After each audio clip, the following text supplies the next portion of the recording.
আজকে আমরা রান্না করব সিম ভাপা। এই যে এখানে সিম ভাপার জন্য আমি 300 গ্রাম মতন সিম নিয়েছি। দেখুন আমরা সিমগুলো এরকম টুকরো টুকরো করে কেটে নিয়েছি।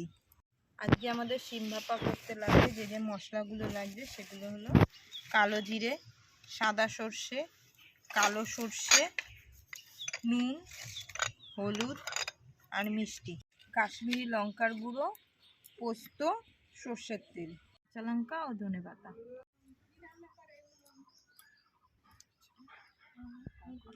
সিম ভাপার জন্য কড়াইতে তেল দিয়ে দিলাম।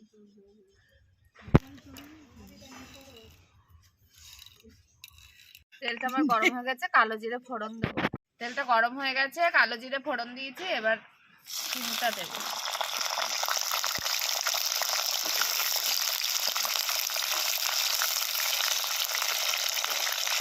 এতক্ষণ অনন্যর মতো ধরতে যাচ্ছিল না, দেখো।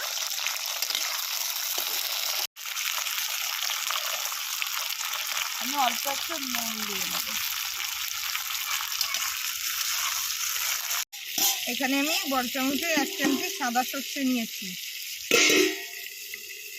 1 চামচি কালো সর্ষে নিলাম,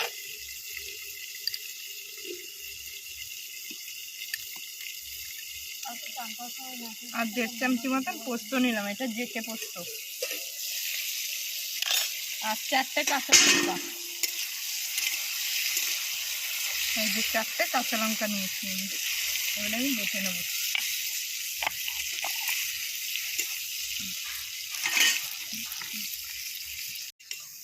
এখানে আমি সর্ষে বাটছি বলে আমি সামান্য একটু নুন আর একটু হলুদ দিই, সামান্যই, তাহলে সর্ষেতে ঝাঁঝও হবে আর তেতো ভাবটাও হবে না।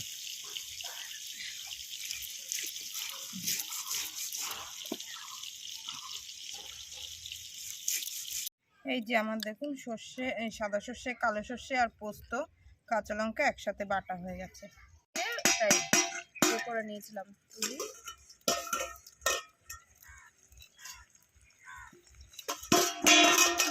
এই যে আমার এই চিনিটা ভাজা ভাজা হয়ে গেছে, এবার এর মধ্যে আমি সব কিছু দেবো।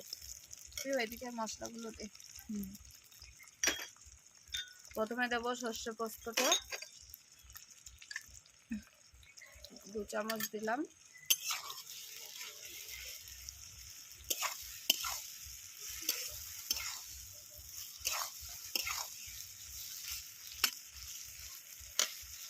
এবার দেবো আমি নুন, যেহেতু দেওয়া,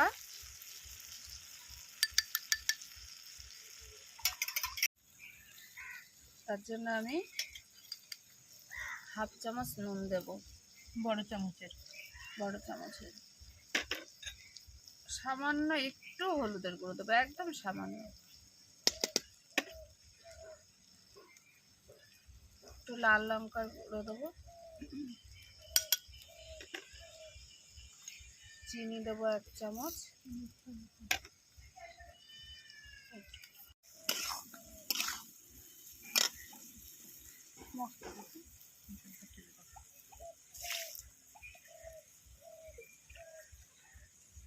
অল্প একটু জল দিয়ে এটা কষাবো।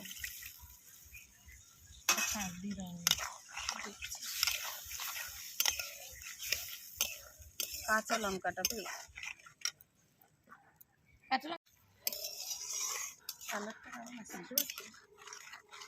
এই যে এরকম ঢাকা দিয়ে করবেন, কারণ এত তো বেশি জল দেওয়া যায় না। এই যে দেখুন আমার হয়ে গেছে, আমি এবার নামিয়ে দেবো।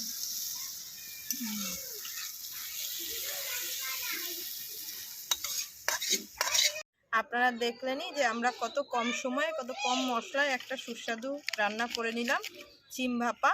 আপনারা এভাবে বাড়িতে তৈরি করে অবশ্যই খাবেন আর আমাদের জানাবেন আপনাদের কেমন লাগলো।